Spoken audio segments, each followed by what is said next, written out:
Before we start coding, let's make sure we have the OpenAI API key. Log into our OpenAI account and go to API keys and create a new API key. Copy the API key and save it as an environment variable with the name OpenAI underscore API underscore key. Never save your secret key or API key in your code base. Okay, let's start coding now. I have a simple Spring Boot application here with just application file, properties file and build.gradle file. Once we have the API key in your environment variable, let's configure that in the properties file as a key. OpenAI.api.key and it points to your environment variable. Now let's add the dependencies. Just one dependency we need for the OpenAI GPT-3. This is the dependency that we will need. OpenAI GPT-3 and -Java. Let's build this project. Okay, so first we need to create a configuration file. Then we need to create the service file and then the controller file. Let's start with the config file. We will place it in the config package and we will call the file as OpenAI config. Let's annotate this with configuration tag and let's put the property file, read the property, and let's create the OpenAI service bean. We are using OpenAI service class from the dependency that we added just now.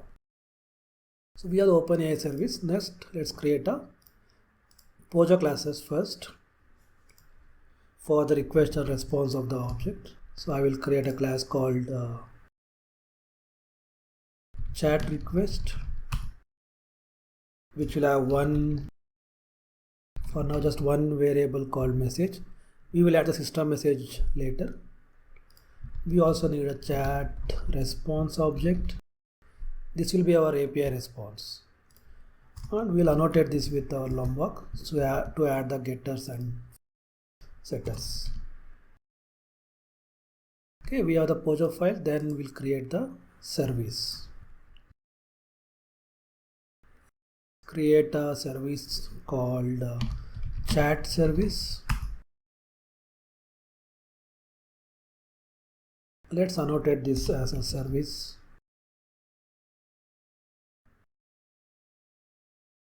We need a inject OpenAI service. Let's inject it via constructor. Now we will create a method get chat response, which takes in chat request as input. Okay, this is our main service that will talk to OpenAI. The first we need to do is, first thing is prepare chat messages. Then second thing is we'll invoke OpenAI chat, then return the response. So chat messages that we send is an array list of chat message from OpenAI. We'll call it as messages. We'll create a new array list for now. Later we will need it as a list. Right now we'll have only one message, but later we'll add system message also to the same array. Messages dot add new chat message. This is a user message. There will be two types of message. One is system message and the user message. This is from our input request object.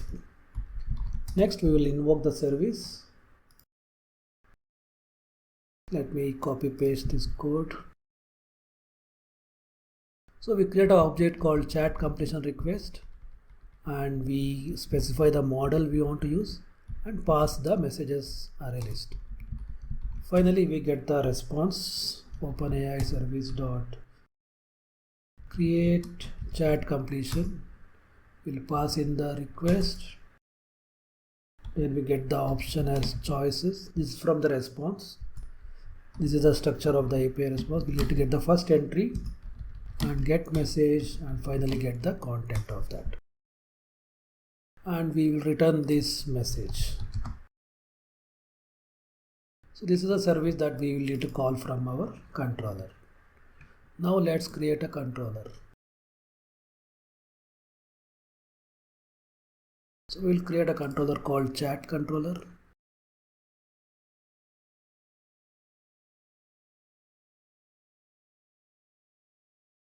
Which will have a dependency on the service, chat service. We will inject as a constructor parameter, and this is a REST controller. Finally, we will create a post mapping and we will call the endpoint as chat. So this will return the chat response object.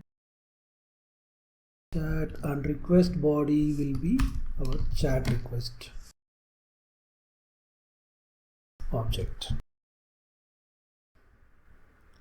So we will return the response.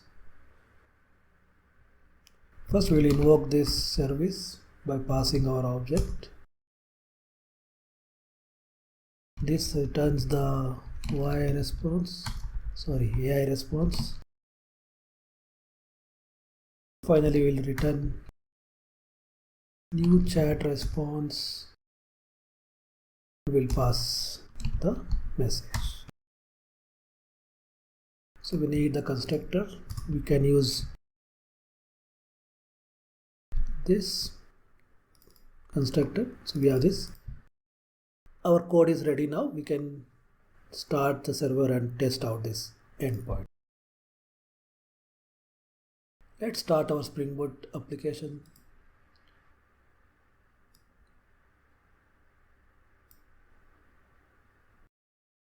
Okay, server is up on port 8080. So let's now go to our Postman and try out this. First we'll try without the system message, and this is the endpoint. Okay, as expected, it is returning you the joke. Why do programmers always mix up Christmas and Halloween? Because October 31 equals to December 25. Not sure what this means, but it's supposed to be a joke. Let's try out one more example. List the wonders of the world. This is supposed to be a little longer list. Yeah, there are these 7 wonders. Okay, so Spring as expected. Now let's add a support for system message. Very simple. We'll add a request object. We'll add another field here. We'll call system message, and we'll go to service, and here we also add another called system and pass system message. So restart our server.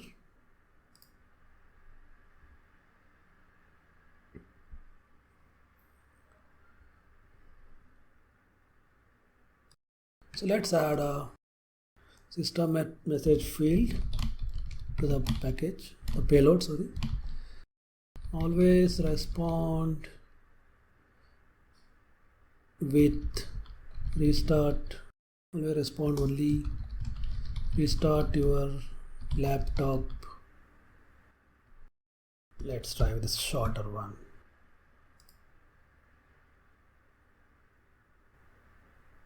Yeah.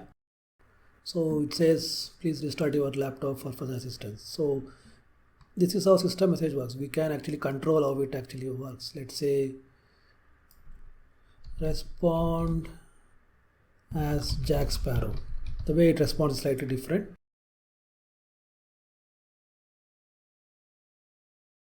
Yeah, there is some kind of dialogue type. Let's also try one more thing. Respond in English and Spanish. Let's say always respond.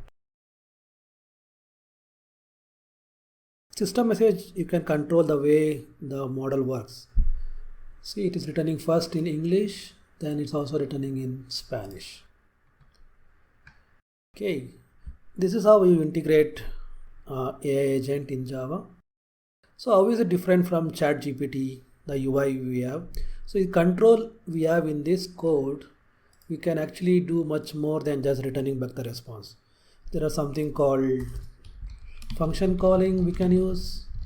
We can ask all the data to be written in JSON format and then do further processing on the response. There are a lot of advantages by doing this programmatically. Okay, that's all for this video. Let's see more use cases in the next video. Thank you.